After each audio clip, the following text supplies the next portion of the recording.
Title belts to Hall of Fame. Doug and Tommy carved the name. Fists of fury and hearts of gold. Every story, every fight retold. Tales of glory, laughter, cry. Tennessee warriors with hearts open wide.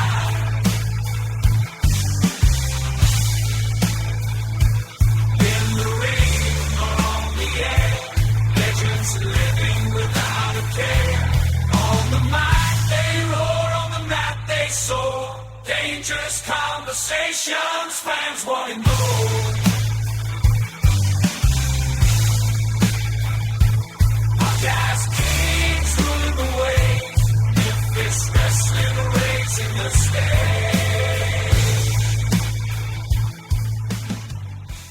Hey everybody, welcome to another episode of Dangerous Conversations with Dangerous Doug Gilbert and Tommy Wildfire Rich. Guys, how are we doing this week?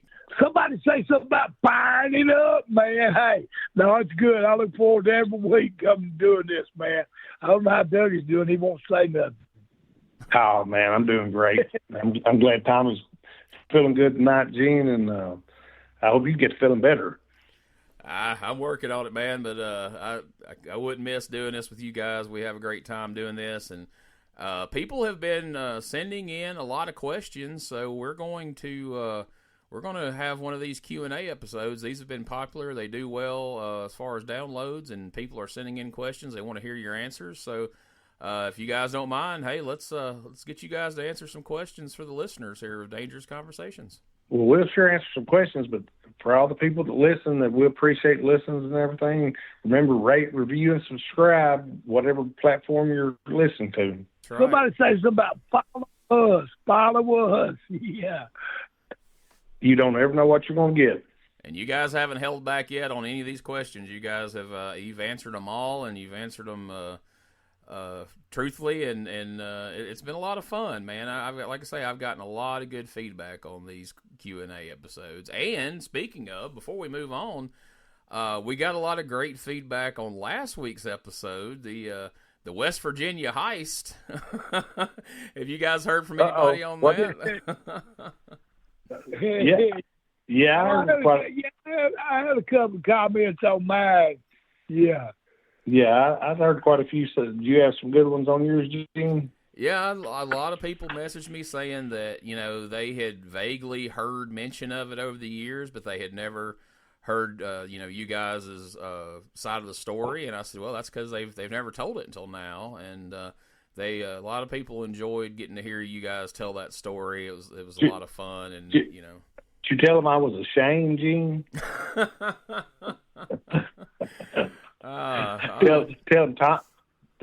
Tell him Tommy thought everything was just fine. I was ashamed. Yeah, I thought it was, hey, shit happens.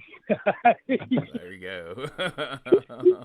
And that certainly happened. And yes, if you haven't listened to last week's episode yet, please go back and check it out. It's one of the more fun episodes we've had, and you guys really covered all the bases on that one. So our first question here comes from Shane Bishop, and he says, Doug, do you know if there were any further plans for the Patriot and versus Dark Patriot feud if Dale hadn't left for Japan? If so, what were they? Oh, yeah, there actually was, and it was going to be, it was going to be gimmick matches and everything. Which the thing about Dale was an awesome athlete.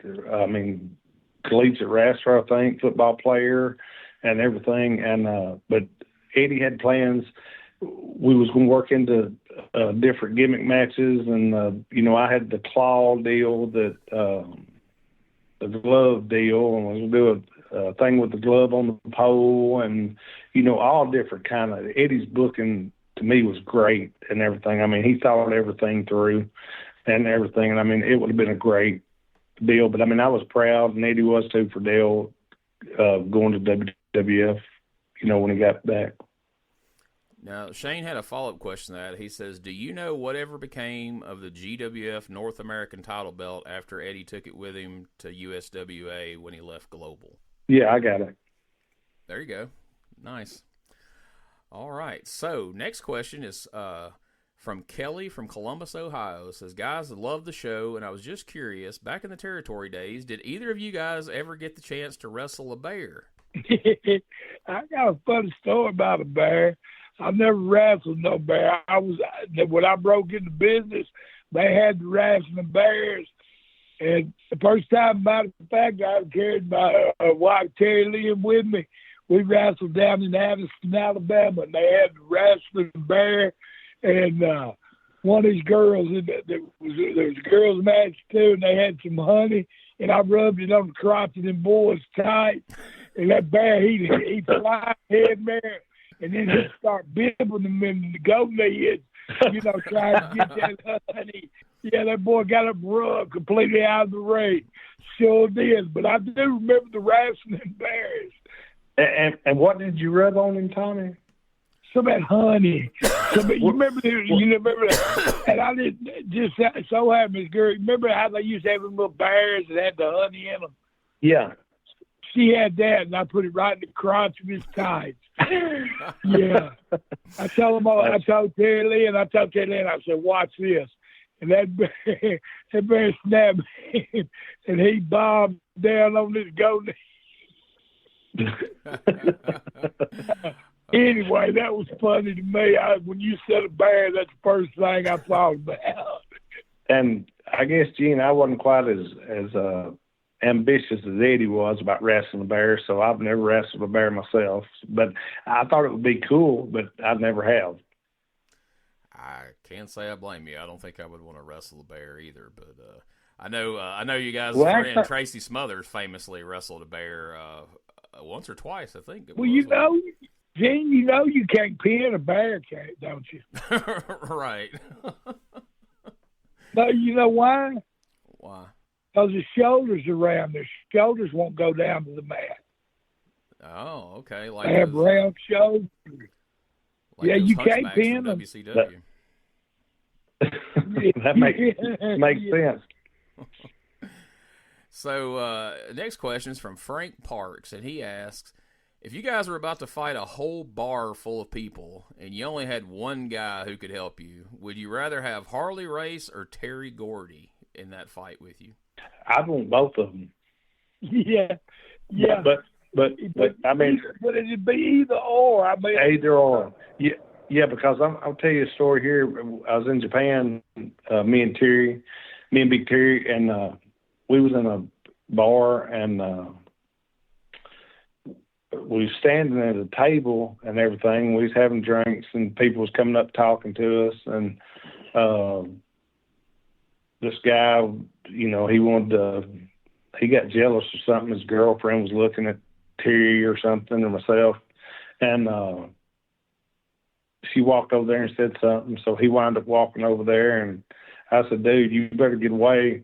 And before I could even say anything else, a arm come in front of my face, and Terry knocked him out cold. I mean, he hit the floor and was out. And I looked at him and I said, Terry, because in Japan, you don't freaking, you don't do that. I mean, the law is so freaking bad and everything. And we was in a country town, not in Tokyo. Like in Tokyo, would have probably been all right and everything, how like a godly figure Terry was and everything. But in the country, they don't care about, who you are. And when you're Americans, they really don't like you in the country, the older people and stuff. And, but he knocked that, his arm come across, fist come right in front of my face, and he hit that guy and knocked him slap out. And so I'm telling you, either or. Harley was a tough son of a gun, and that Terry Gordy was a tough son of a gun too. Yeah, either or, yeah. Yeah, that's one of those where you can't go wrong either way. They're going to have your back, so not a bad choice either. Yeah, and but that's the bottom line. Either one of them two would have had your back. Yeah, that's the first thing. Yeah. I looked at Terry and I said, "Why'd you do that for?" He said, "He shouldn't have said anything to you." I like it. All right, so next up, my buddy Bob Anderson sent this in. Says, hello, gentlemen. 2 questions for you guys this week. The first one, do you think the stories of the Von Erichs would have turned out differently if David had lived? What I mean, to me, in which Tommy can tell you more about this than I can, but David, to me, was the greatest worker out of all of them. Mm-hmm. And I mean, I loved Kerry and everything, and he was cool, and I got along good with him. But that was David working wise to me. Well, I mean, Kerry was a great worker also, but now they said David actually naturally. Tommy, you worked around David and was with him some, wasn't you? Yeah, I was actually. I mean, like Kerry would come into Georgia, and Kerry would just be in and out because he was the hot one of the bunch, and then like David, he'd come in, he stayed for 2, 3, 4 months, whatever it was. He had a run there, and then Kevin come through, and he did the same. So I met them all three, and I mean, yeah, David was the most sanest of the bunch. Yeah, and I mean, Tommy, David, most level-headed and could work. I mean, like I said, I mean, I when he passed, I just couldn't believe it. Cause he just, to me, he was just, he was really level-headed in the business. He was real smart, I mean, he knew what to do. And he was going to be the one, Gene, that they put the NWA title on. Right. Yeah, he was a more, like he talks about doing that with Kerry. Kerry more irresponsible than I was, if you can imagine that. You know what I'm saying? Yeah, and I mean, they wound up putting it on Kerry after David passed and everything, but I mean, David was the one that they was going to put it on, and I think they was going to leave it on him for a long time. Because he was very versatile. He had worked heel down in Florida. He was one of the Von Erichs that actually could work baby or heel, and was way more versatile than the other guys, right? Yeah, but like I said, I mean, I loved Kerry too. Kerry was always really nice to me and everything. I was never around Kevin or any of the rest of them. Kevin was cool. I mean, like Kevin, back then he kind of sounded a little out there. Of course, I'm sure I sounded a little out there too. You know what I'm saying? But and Kerry, like I said, Kerry, he was, he would carry. He was wide open, man, and that's back in the '80s, man. That's what the business was too, though. I mean, you tell him go in there, go an hour. He go in there, go an hour, and have a hell of a match too.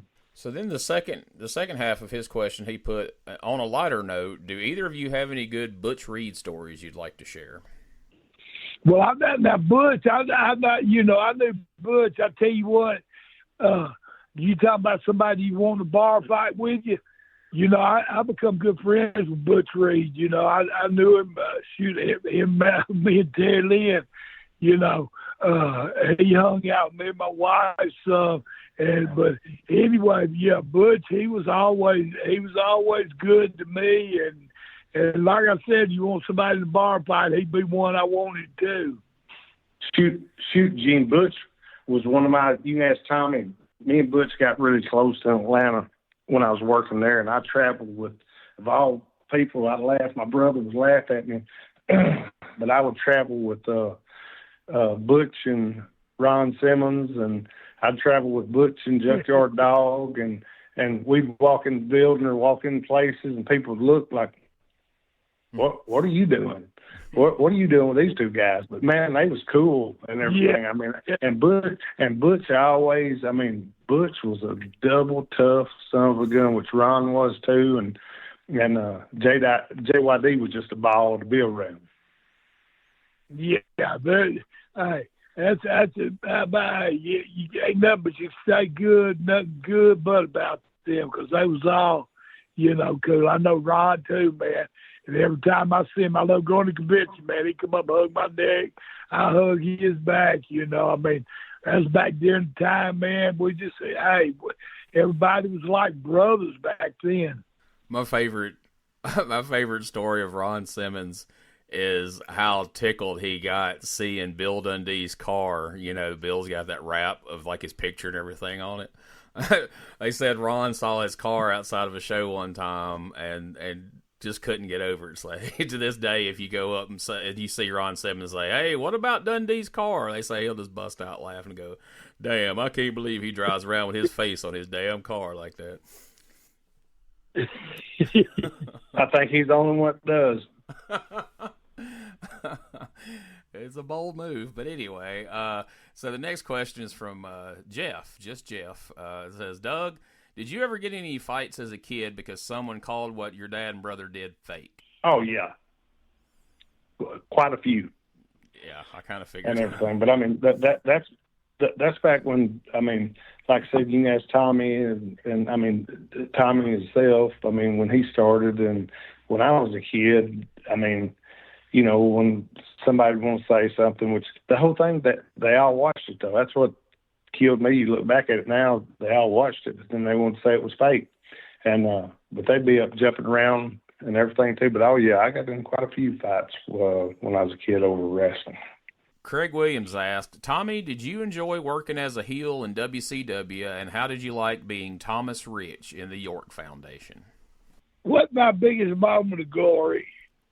You know, he liked getting paid. Yeah. Yeah, I like getting paid. He was under contract, and that was the best part of it, wasn't it, Tommy? Yeah, I mean, me and Ricky got heat, and they won't switch us heel, and you know. But it was Vince when we did draw a little bit of money. Terry Taylor, you know, Miss York. I mean, it was a nice little 6-man tag team, and they did do a little business with it. Did you say Miss York? Yeah. I got you. Don't you say nothing bad about her on here. Nothing bad about I don't know. As a kid, I always thought the York Foundation was fun. Like it was crazy to me to see like two of the top baby faces of all time, you and Ricky Morton, as heels. You know. Hey, y'all gonna laugh though. She was always real nice to me. Yeah. Yeah. I don't know where to go. Ain't nobody saying. I've heard various stories, good, bad, and indifferent. So we'll leave it there, I guess. Hey, that's probably a good place to leave it too. I noticed Dougie got quiet. No, y'all laugh. It's a funny story. She was my valet for Dennis Corluzza, and that's what I meant. She was always nice to me. Not like what y'all guys are thinking, but she was always real cool. I wouldn't know. No, weren't implying anything. Yeah, well, you wasn't thinking nothing. You said we need to stop right here, but I mean, she was the valet, and she gave me her. This is what was so funny. She gave me the first time I called. Well, no, not the first time I called, but when I was up north. And I was calling Melissa, you know, we didn't have cell phones or nothing. And I didn't have my, I'd lost my, you know, when you're calling, you don't have the change and stuff. What was it called? You know, where you put your call on the card deal. Oh, those calling cards. She gave me her call. Yeah, you know what I'm talking about, to pay for the call. Yeah. She gave me her card to call Melissa and everything, but that's why I'm saying she was really nice to me. I mean, that was cool. Wouldn't nobody else have to do that, or she didn't have to do it or anything, but she was always real nice to me, and she was like my valet up there for Dennis quite a few times. Now, did she make you call yourself Douglas Gilbert for that? Was y'all the York Foundation? I don't think it was the York Foundation. I think I was just Dangerous Doug. Just Dangerous Doug. All right. Well, Alan Crawford asks, how did you guys like working the tag team known as BUSSY, Effy and Allie Katch in Evansville for Game Changer Wrestling? You ain't gonna believe this, Gene.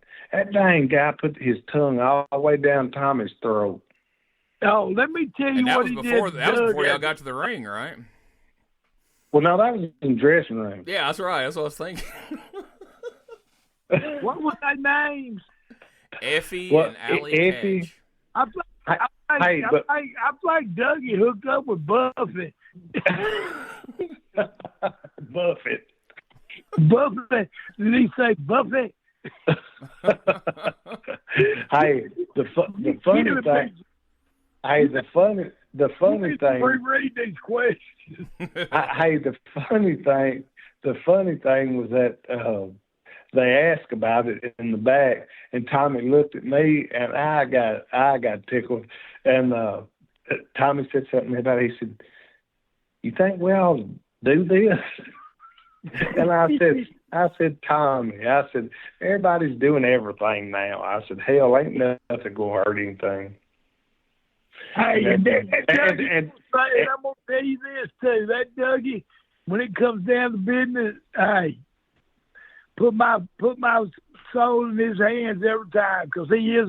Sometimes I think some of that stuff sounds crazy to me. Dougie says, business, do this.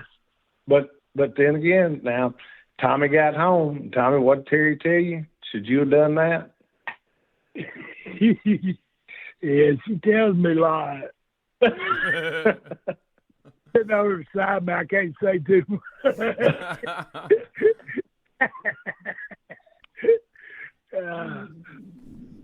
So Doug thought it was a good idea for you to do that, Tommy. Did you offer to reverse the roles and go, well, what do you think? How good an idea do you think it'd be for you to do it, Doug? Hey, well, actually, Gene, he's not telling you this. Actually, he wound up kissing both of us. Oh, okay. Is this Greg? Is this Greg? Gene, Don, Gene, Greg, Gary. Gary. Terry was telling me, she said, I was trying to call them names because he'd been a smart aleck with me. And Terry was saying, it's Gene, it's Gene. You tell Tommy you just being Jerry Briscoe. Yeah, I just messed with him, yeah. So here's an interesting question. Chris Bailey asks, Doug, online on cagematch.net, it lists one of your aliases as Rick Jones. Is this correct? And if so, where did you use that name? Rick Jones. And I looked it up, and he's telling the truth. On cagematch.net, it says, like, aliases, Doug Gilbert, Dark Patriot, on down the line. Well, and then the last one, it says Rick Jones.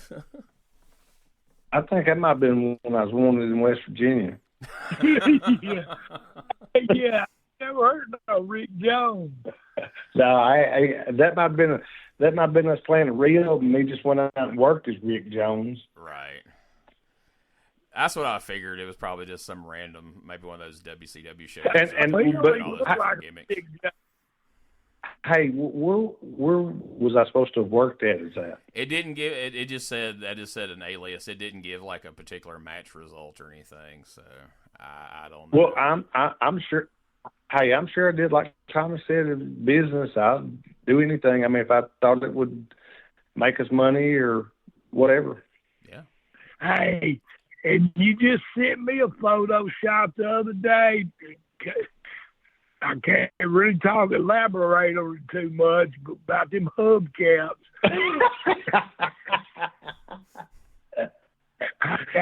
Hey, we'll get into that on this next one.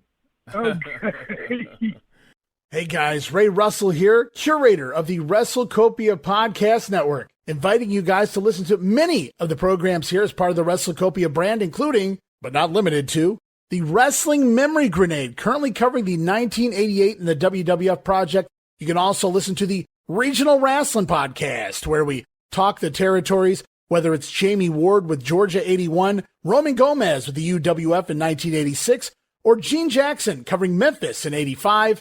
3 projects going on right now over there at Regional Wrestling. You can also listen to the Wrestling Stoop with the legend himself, Bob Roop. Bob goes back in time each and every week, covering not just his career, but countless stories and interactions with hundreds of wrestling names spanning his 2 decades in the business.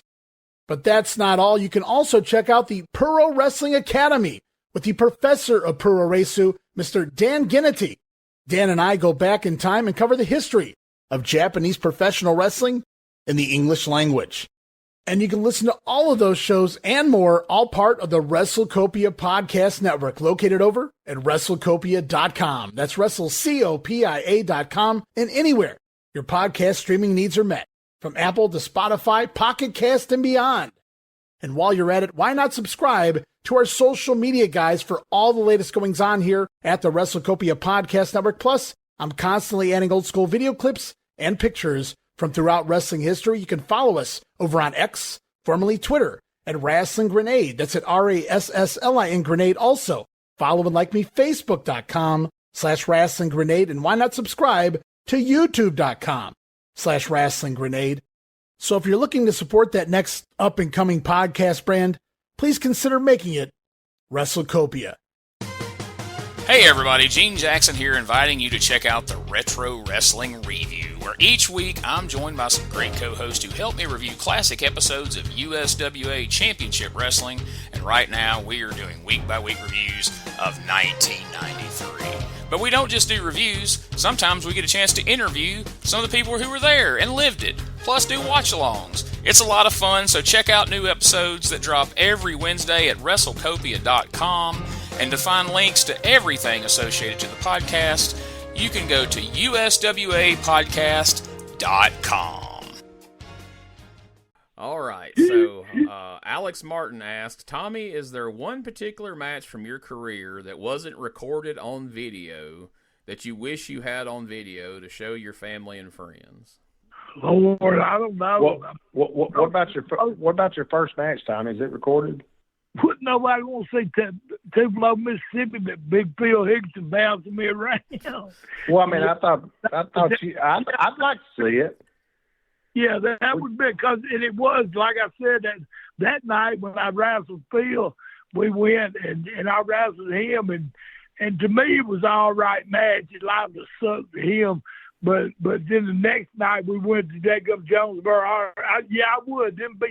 I'd like to have that one and the one in Jonesboro the next night when I worked with Tank Patton, and he had two left feet like I had. And then people was hollering, "Go home, go home." Yeah, I like to see the difference in them two. The people, you mean the boys or the fans? Well, they probably was too. The boys probably was too, but I'm talking about the fans. Yeah. Oh, Lord, yeah, I wrestled. It was Phil Higginson's partner, and he ain't been wrestling about 6 months, and I ain't never wrestled. And like with Phil, I thought, kind of held my shoulders back a little bit. And like I had a good match. And I got over there to Jonesboro, Arkansas. And if you had them two on film, see night and day difference. And that just goes to show you, if you're in that ring with somebody that knows how to work, and then you got two in there that don't. Hey, Tommy, what did like Jerry Jarrett and Eddie Marlin say to you after those matches? Well, the first one was good. And first, they just kind of shook their head. And the second one, yeah. I mean, I remember Jerry was there in Jonesboro, but Eddie Marlin, it was ugly. Jerry Jarrett would have been there in Tupelo, though, right? Oh, yeah, Jerry was there in Tupelo because that was his deal. Jerry Bryant was supposed to wrestle me. You remember Jerry Bryant? Well, yeah, Lawler. That was before you was Jerry Jarrett's guy. And Bryant, and Jerry Bryant was Lawler's guy. So when they trained y'all both together, that was the both together. And Jerry Bryant was a great guy too, Gene. Oh, I love Jerry Bryant. Yes, sir. Yes, sir. I mean, him and my dad. Me and him was two different styles. Like his was, he could do that flying stuff where I was that ground and pound guy. Oh, I love Jerry. Me and him go to Johnson City for Nick Goulas. We worked at him, and he'd drive up to Memphis, and me and him would drive to Johnson City. I mean, he was driving. Shit, that has to be 800 miles for him, from Johnson City from that. And Jerry wound up being one of my dad's best friends. Oh, yeah, Jerry was I love Jerry, yeah. Me and him, and like I was a little jealous because he was ahead of me because he could do the flying, you know what I'm saying?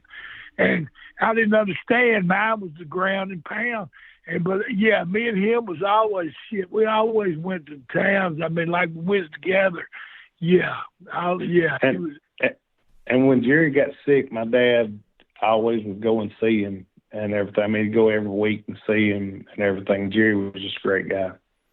Yeah. And that was sad. Yeah, lost. You know, another we lost at a young age, man. You know, it's sad, but I mean, but Tommy, Jerry had to be in his 30s, wasn't he? yeah. So yeah, I mean, because like you figure I was 18 or 18 when I broke in, and me and him that's when we teamed up. Like he was a little older than me, but not much. So but I'm talking about when he passed, he was probably in his high 30s or something, or late 40s, right? Yeah, because I mean, which Gene probably knows. And I don't know if it's his high 30s. It might have been because when it hit him, it hit him. Yeah. Yeah, I want to say he was like 36, 37, I believe. We've been watching Memphis 85 over on the One WrestleCopia show, and we just recently had seen where Jerry was part of Eddie's Army in 85, and he was tagging with your dad as Mr. Right. Wrestling, and some good stuff there, man. He was a really talented guy. Eddie's Army, man. I remember that. Oh, I love that. Lord, I mean, just the dadgum stuff and that's Eddie's thinking. I mean, just all of that stuff, man. Yeah, I ain't even thought about that in years. I remember that Eddie's Army. Yeah, with the helmet on and the jacket and Frazier and my dad. Jay Plowboy's head. Jerry Bryant. I mean, that was great. Another thing that was great was that This Is Your Life. Remember, I mean, the first one that done that was Eddie, I think. Remember when we done the This Is Your Life, Jerry Lawler, and brought all the guys out that he'd done wrong? Yeah, that's what I was about to mention. That was so ahead of its time. Like, that was like nobody had really done anything like that before. And I mean, man, that was that was his idea, right? The whole bit was all Eddie, right? Yeah, that was Eddie's idea. Him and Lawler talked about it, and Lawler thought it was great. And then, WWE Health done it later, WWE or whatever. They done it with somebody, The Rock I think. and Mick Foley. That was it and everything. But that was really cool stuff. My favorite part of that when I was watching it back recently was looking at Eddie holding up those posters that I could tell clearly Lawler had drawn all that that Eddie was out there using against him, but you could tell that was all Lawler's artwork that he had done. So that was fun. Oh yeah, every bit of it. All right. Well, before we move past that, I know they aimed that question towards Tommy, but Doug, do you have a match that wasn't recorded that you wish you had to be able to show people? You know what? I'd probably like to have a couple of matches like when I started in Malden, Missouri and everything. It'd probably be that. And, well, actually, you know what I would love to have? The first match that I wrestled for Jarrett, which was for Eddie Marlin it was in Kentucky, and I wrestled Tojo. Oh. And in the main event it was Battle Royal, and Bam Bigelow was in there. Well, I was 18. I was still in high school, and I was scared to death of Tojo, and I was scared to death of Bam Bigelow. And but that shows how. I mean, my dad never. I mean, I knew what the business was and everything, but still, those guys like Bigelow, and I mean, Bigelow was one tough son of a gun. And Tojo, it was just the respect thing for him and my nerves as far as working. I'd been working in Malden, but I had never worked for Jarrett before. And when Eddie Marlin called and asked, I said, well, yeah, I want to come.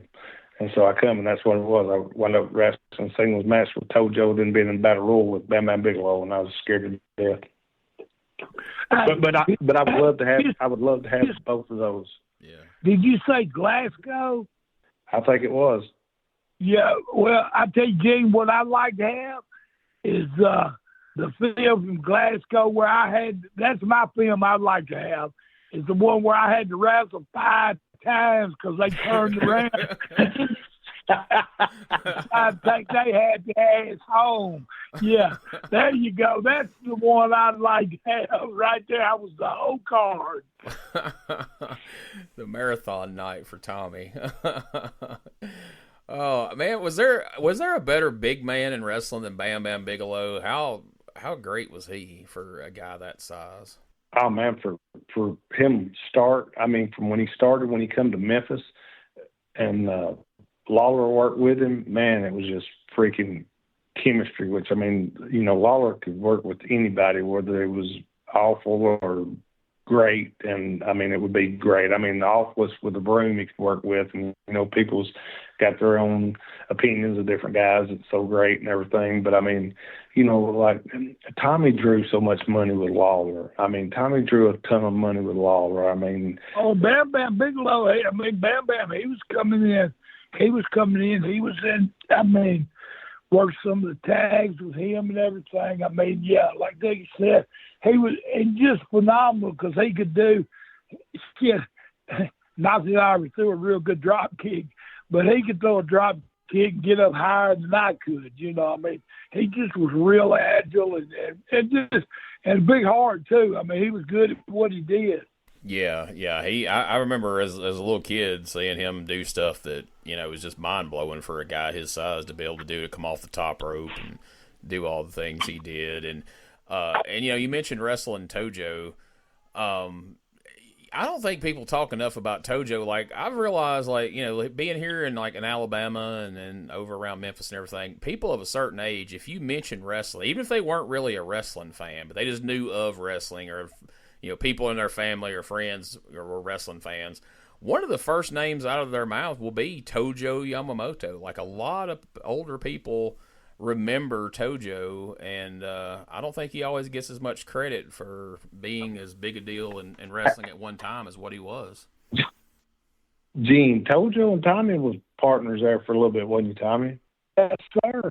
I mean, and with Tojo, you go back, and people don't know this either. The Crockett's, they used to promote North Carolina, right?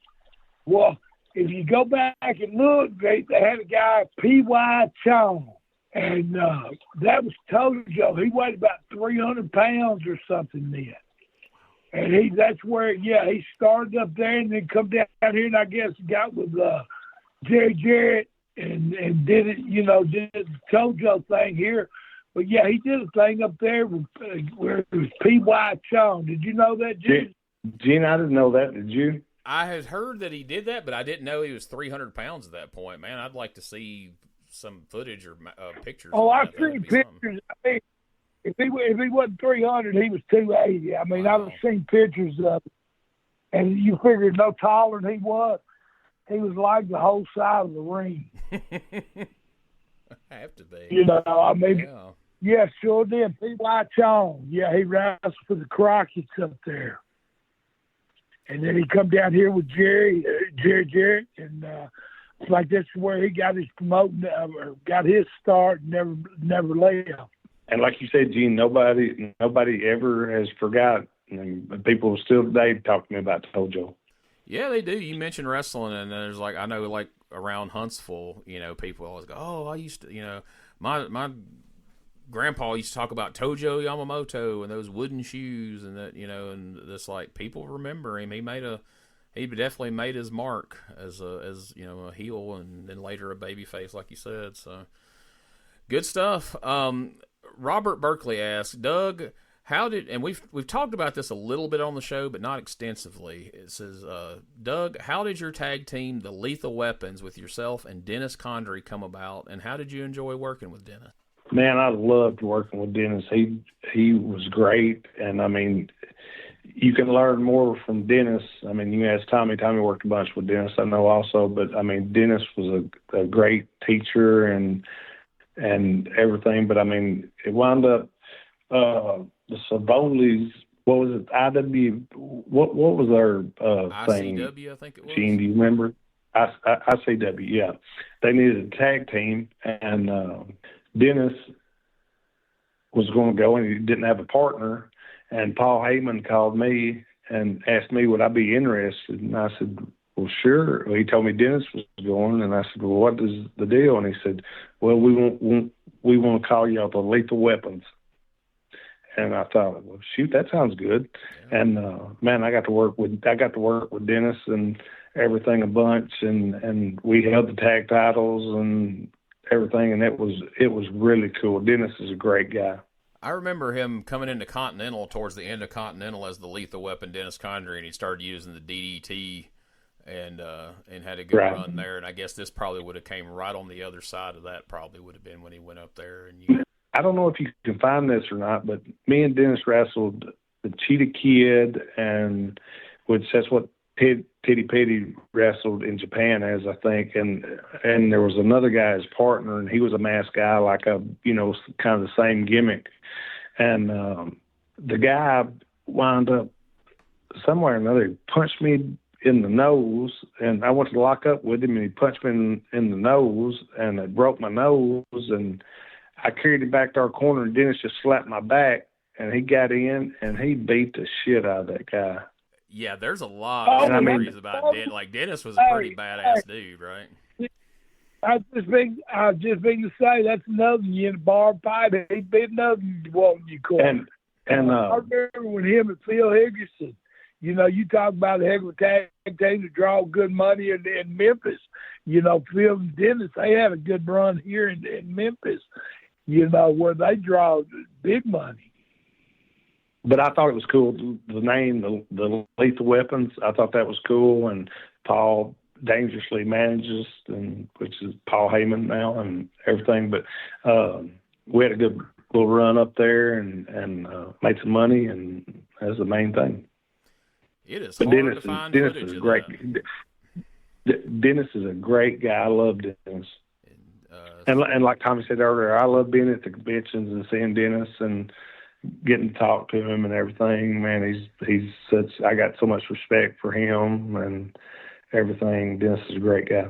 Absolutely. We've got one little clip on the Facebook page of you guys together, and I don't think it's actually even a match. It's just kind of a run-in or something. But I've been searching, trying to find more footage of you and Dennis tagging. I can't really come across any. So if anybody's listening to this, if you've got footage or matches of Doug and Dennis, please reach out, genejackson95@gmail.com or douggilbertpodcast@outlook.com, and let me know. We'd like to get some more of that up on the Facebook page for people to check out, because it's good stuff.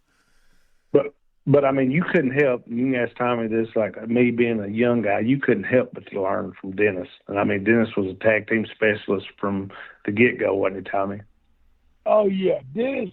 And he just had that, that daggum, what you got supposed to have up there at the top of your head. I mean, he had that psychology, and he was a hell of a worker, too. But he just knew how, whether he was a heel or baby, he knew how to make people tick. Dennis Condrey, I love him, too, man. Yeah. And like I said, it's always good. We get to go, man. And that's the best thing of our deals now. I still love to go and wrestle every now and then and see the wrestling fans, and God bless each and every one of them. Still remember those guys like me. But just to go and see the other guys too, though, man, when you get to go to one of the conventions where there's a handsome Jimmy or, ever who it may be, Jerry Lawler or whatever, just so you get to sit and reminisce a minute, because there ain't a lot of that left. They're sure not. And like I said, y'all guys out there listening, remember to rate, review, and subscribe, whatever platform you're listening on. And you can go to Pro Wrestling Tees, Gilbert Family Store, and get your Memphis Mafia shirts. And me and Tommy are going, I hope, Gene, you're going to send me and Tommy one of them pretty quick. We got one last question we're going to hit you with before we wrap up this week. Randy Greer asked for both Doug and Tommy, how was Randy Hales as a booker? Did he differ from USWA, where he was just the booker, to Power Pro, where he was not only the booker, but also the owner, founder, and president? So, there you go. How was Randy Hales as booker? Hey, I never had no problem with Randy. I didn't know he was owner of Power Pro or whatever. We did USWA. He was always open to Doug's and my ideas, and and we had a good run. I mean, that was the last money run that was there with us with PG-13, they hubcaps, man. Randy was smart. I mean, he had a good head for the business. And it was just, I mean, I ain't got nothing bad to say about Randy. I always liked Randy. Gene, everybody in the world thinks that I dislike Randy, but Randy's me and Randy talk, I don't know, every couple of weeks or a month or sometimes maybe every 2 months. But Randy had a great head on his shoulders for the business, and he, to me, the part that he was like Eddie in was where he would come to me and Tommy with his ideas, and then me and Tommy could shoot him our ideas, and we'd make something there in the middle work. And but he had great ideas too, didn't he, Tommy? Yeah, I mean, Randy was, and like you said, like Dougie said, he would let us. It wasn't just like he went and did what he said. He'd ask us, and we'd discuss it, and then what came out of it came out of it. I mean, yeah, he wasn't, I mean, he always, he was open, he was open. And that's what made it work for the last USWA stuff. I mean, we all worked together as a team, I mean, he was the boss, or the book or whatever.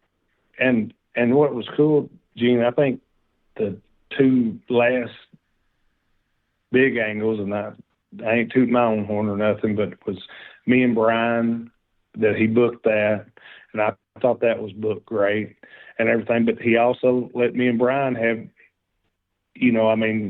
input on. I mean, he'd tell us what he wanted, but he'd say, "Do y'all want to do? Is there anything y'all want to change on it?" And most of the time, there wasn't anything we wanted to change on it. So, I mean, Randy's got a great mind for business, and he grew up on the business there in Jonesboro, and he watched the business, and he knew what the people would buy and wouldn't buy, and I think that's the whole key to it, right, Tommy?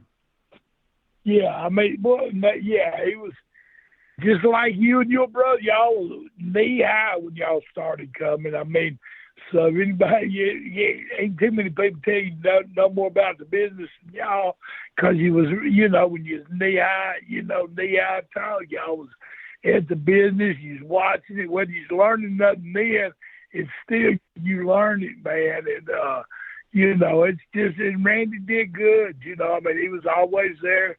I remember he did programs when he was little. Was doing programs. Yeah, he set up the chairs for Eddie Marlin at the building. Yeah, so I mean, he went through, and then it's something he loved and enjoyed, and I mean, he did. And he sold programs also. He said he told me he sold programs for Eddie and set up the chairs and everything else.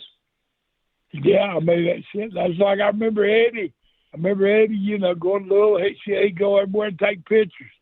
It's like, I don't remember you taking no dang pictures, boy. Me? Yeah, you did. Well, the first thing about that, every one of them boys I know, all you young bugs, they all took pictures. And now I'm thinking, I've never seen Dougie take no pictures. You didn't. Well, the first angle that I was ever in when I was taking pictures of you and Eddie and Phil Hickson busted my nose with the camera. I still got that picture. I got you. That's cool.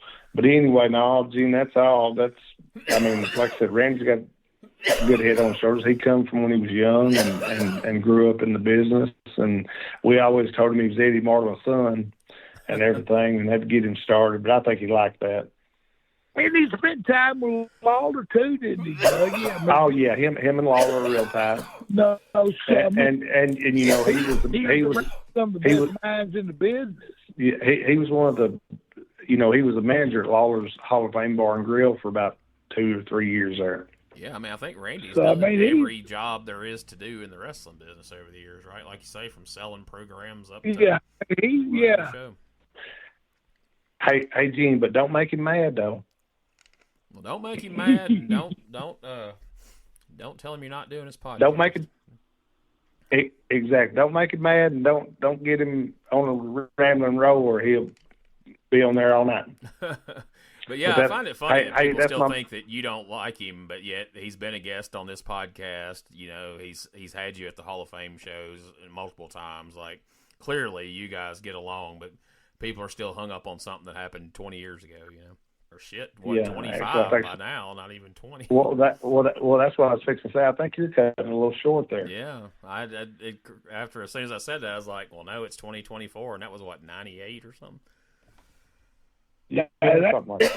Hey, Gene, they still don't like each other. Hey, you know what? That Tommy's the one told me to do all that.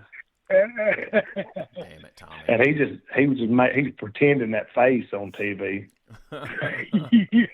He's just working everybody. He told me to go out there and do it. I could just see him back there coaching you back there before y'all came through the curtain. All right, now, Doug, I want you to get out there and say this, this, and this. And you're like, I don't know, Tommy. Like, no, trust me. It'll be good. Oh, yeah, no. Tommy said it'd be just like when we was in West Virginia. Everything will be good.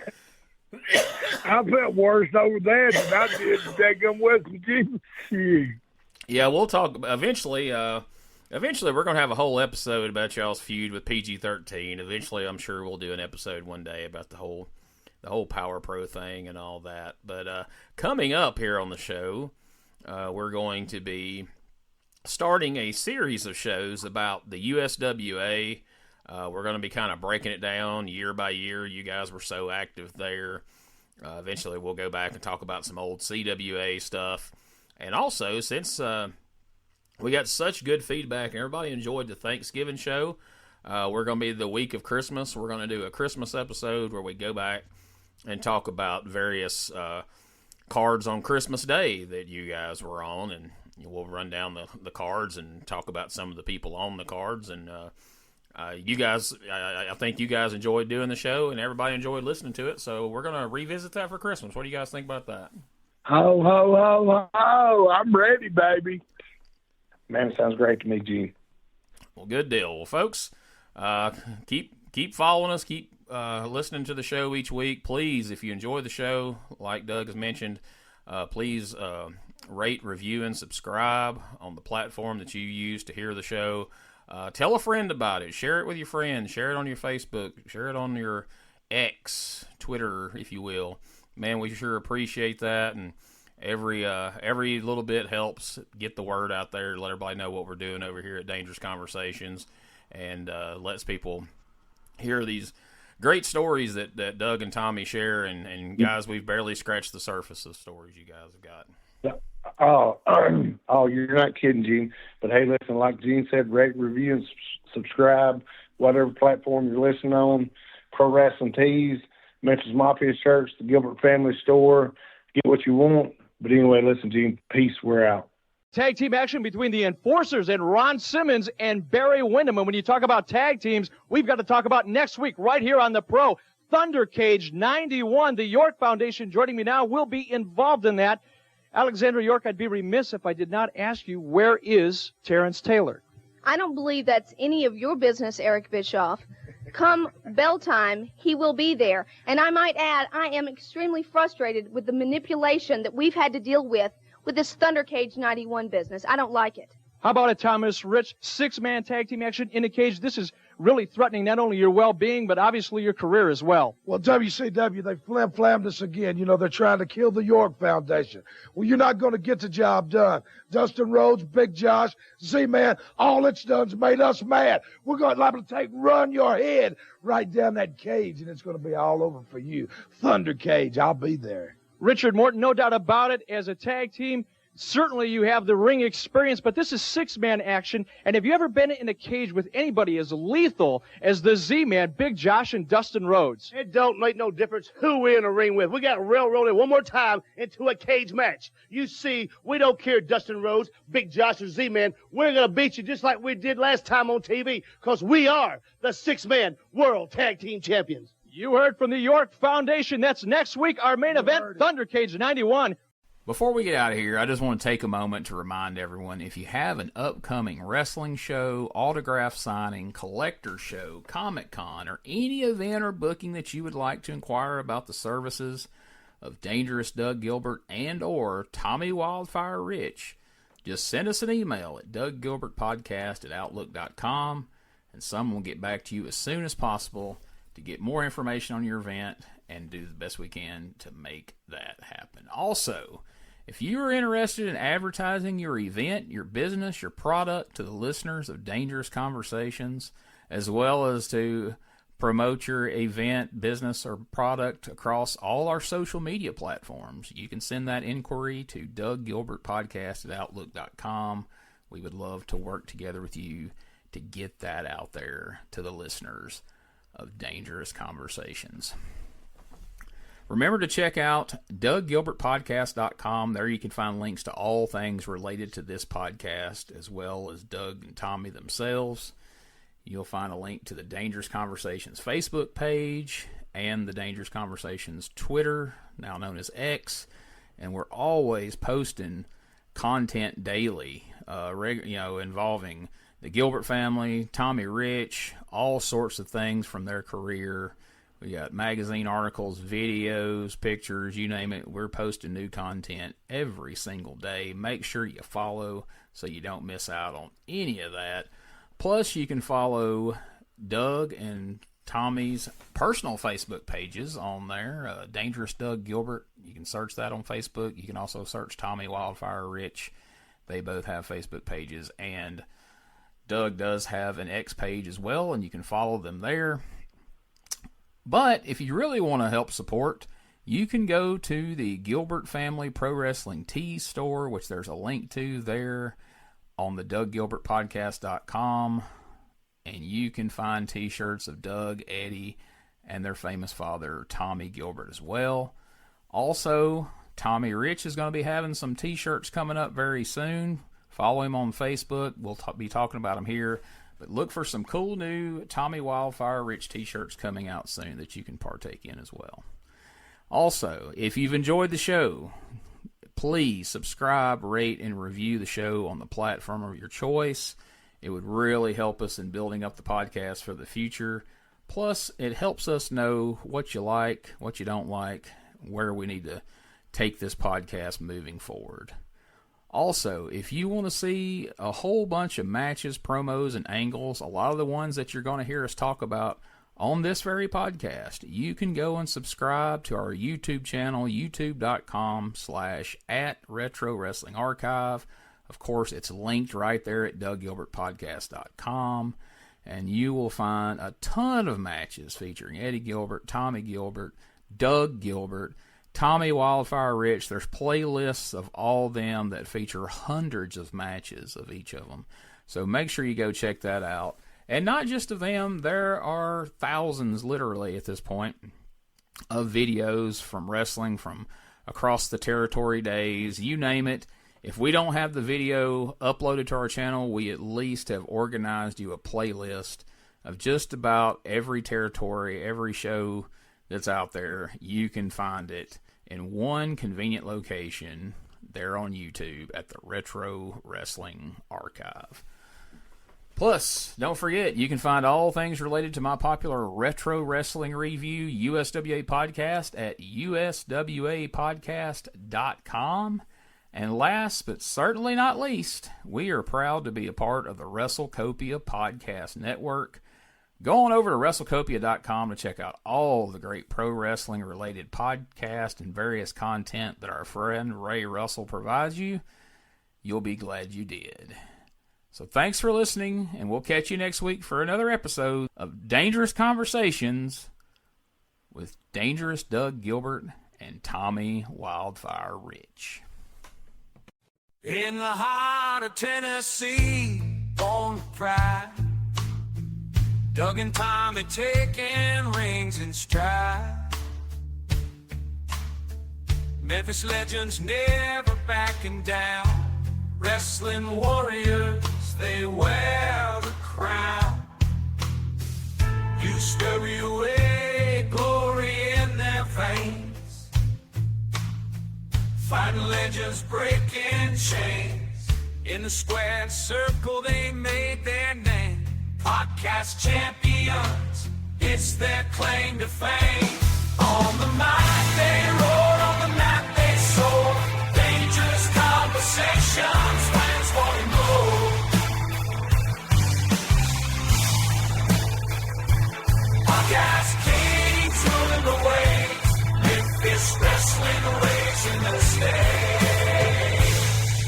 From title belts to Hall of Fame, Doug and Tommy carved the name. Fists of fury and hearts of gold. Every story, every fight we told. Tales of glory, laughter, cry. Tennessee warriors with hearts open wide.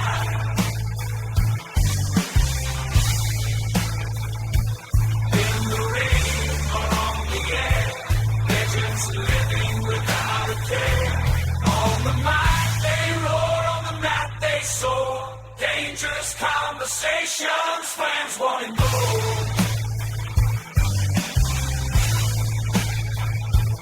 Podcast kings ruling the waves. If this wrestling raising the stage.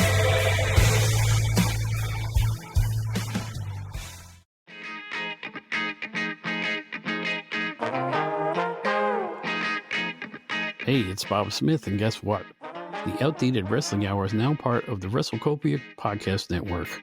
But hey, no fear, you're still going to hear the unique guests, comedy, music, authors, journalists, funny people. Who knows who's going to end up on the Outdated Wrestling Hour? Remember, it's all new and all old. So check it out in the WrestleCopia Podcast Network and wherever you get your podcasts. Listen if you know what's good for you. This is Wrestling Nostalgia, the podcast that dives into wrestling history. Hey, wrestling fans, I'm Dave Dynasty, and if you enjoy podcasts that are knowledgeable and history-driven, then Wrestling Nostalgia is for you. With great guests and fun interviews, there are over 200 episodes in our archives. We chat with several first-time guests and often cover topics not discussed on other podcasts. Look up Wrestling Nostalgia on your favorite podcast platform and visit all of our links at linktree/WrestlePod. That is linktr.ee/RASSLEPOD. And remember, wherever you go, whatever you do, be good, be safe, and keep on growing.